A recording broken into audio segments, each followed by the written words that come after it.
Hey, Charlie. I was told to keep it short, so I will. Okay. So you touched on LGBTQ rights a lot. You've talked about, trans bathrooms, you getting banned from Twitter, very, awful. But I'm wondering if I can get a straight answer, yes or no. Do you think the acceptance of queer people in society is a good thing? Well, define acceptance and define queer, because when I grew up, that was like a slander. So I don't know, that's like a thing now. Queer being lesbian, gay, bisexual, transgender, and what was the other word you asked What do me you to mean define? acceptance? What do you mean? Acceptance being that, society, accepts that, doesn't try to change that, doesn't try to say that it's not a social, like it's not a good thing for you to be gay, it's not a good thing for you to be trans, and in our institutions also just offering them resources to, just come to terms with their sexuality, not feel bad about it. Basically, by acceptance, I generally mean society shouldn't make people feel bad about who they are. So, do you agree with that? No. I mean, we should feel bad about all sorts of things. So, I mean, yeah, happy to get the mic back up. But, I mean, I'll just ask you a very simple question, and this will tell, what is a woman? A woman is someone who identifies as a woman. Got it. So, so do you think a definition of someone able to become pregnant would be a woman? I'm sorry, can you repeat the question? So if someone can become pregnant, would that person be defined as a woman? Depends on if they identify as a woman. Right. So, okay, we're now getting to the root of the issue. So do you believe that truth is objective or subjective? Do you believe in absolute truth? Sure. Okay, so if you believe in absolute truth, shouldn't we have absolute terms of what a infant-bearing or infant-birthing person is, otherwise known as a woman? No. Okay, so let me ask you this a different way, I suppose. So if anyone can identify at anything at any time, correct? Anyone can identify As a woman or a man, you can just choose at any time, right? gender. Well, Sure. Gender identity isn't switching genders all the time. It just depends. But that's your position, right? That's fair to say? That you could change your gender? My position is that you should accept people's gender identity, and you shouldn't try to shame them out So of it. let me ask you, should we accept people that think they're younger than they actually are? Because that's a mental condition where people say, I identify as an 8-year-old, but they're really 50. Should we accept someone be able to say they're younger? No, but I think that's a very false equivalence. Why is it a false equivalence? Because there's scientific research supporting that gender identity is something that is, there's scientific research that supports people and says that if you identify as a certain gender, then that is, your gender. There's a paper on Scientific American that I found very interesting that said, it has to do with, your brain formation in the womb, where gender identity forms, but it's different from sex. That's very different from a disorder where you say, I'm not actually my age, because... Well, hold on. You just agreed with me. You said it's a brain formation issue. It's a brain formation... I didn't say it was a disorder. Well, so you don't think transgenderism is a disorder? No. What is gender dysphoria?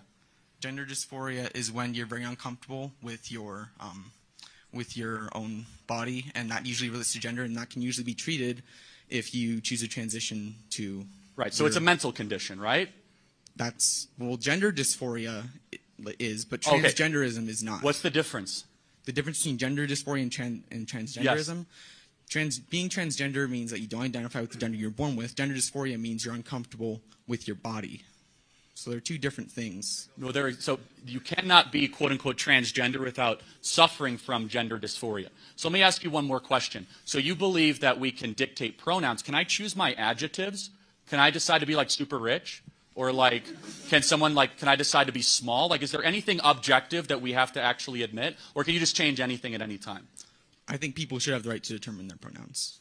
And I don't think... No, how about adjectives? I don't think people actually do that, so I don't know why that's something you're... Well, of course, if someone says, I declare I'm rich, is no longer than saying I'm declare I'm a man. Your chromosomes aren't that way. You don't get to choose what your reality is, do you? Gender identity is reality. Okay, so anyone could be anything. Let me ask, how about species reality? Can I change my species? No. Why? Not. There's people that identify as cats and dogs all the time. It's a serious mental condition. It is. It's treated all the time. Tens of thousands of cases every single year. So basically, if you believe in absolute truth, which you say you do, why wouldn't you believe in absolute truth when it comes to chromosomal structure? Because gender and chromosomal sex are two different things. Right, according to your opinion. Got it. So, but now you want to impose that opinion on the rest of society, right? You can have whatever opinion you want. Here's our position. that opinion should now not apply to all of a sudden saying that men and women's sports should be conflated. Final question. Did you find a moral problem with the University of Pennsylvania swimmer changing from a man to a woman and winning the NCAA championship, defeating other women? Well, I'm not familiar, but I'm pretty sure that the NCAA has some rules that makes it so people who transition have, like, you know, kind of a competitive, fair thing. So I haven't done much research into those rules, but yeah, okay. So usually they let make me it catch so you up to speed. 462nd best male swimmer, best female swimmer, NCAA champion. Do you see a problem with that? Are you suggesting that she transitioned to a woman to get better at swimming? Of course. And we shouldn't allow that to happen. Why would you transition yourself just to become better at a sport? Who does because that? you're a narcissist. That's why. Because it's like saying, why would anyone steal anything? Why would anyone cut in line?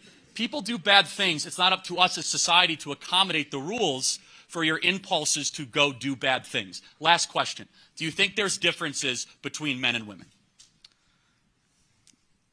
Was this the actual last question? Yeah, last.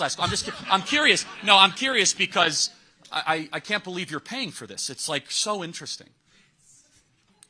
Well, there are actual differences between men and women, yes, in terms of, you know, chromosomes, as you mentioned. So, yeah, sure. Okay, so therefore we agree that men and women have differences. We should define society around those differences.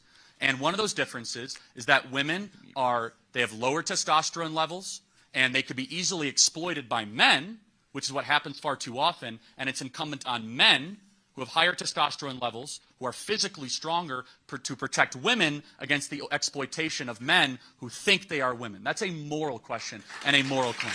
Thank you for being here tonight. I appreciate it.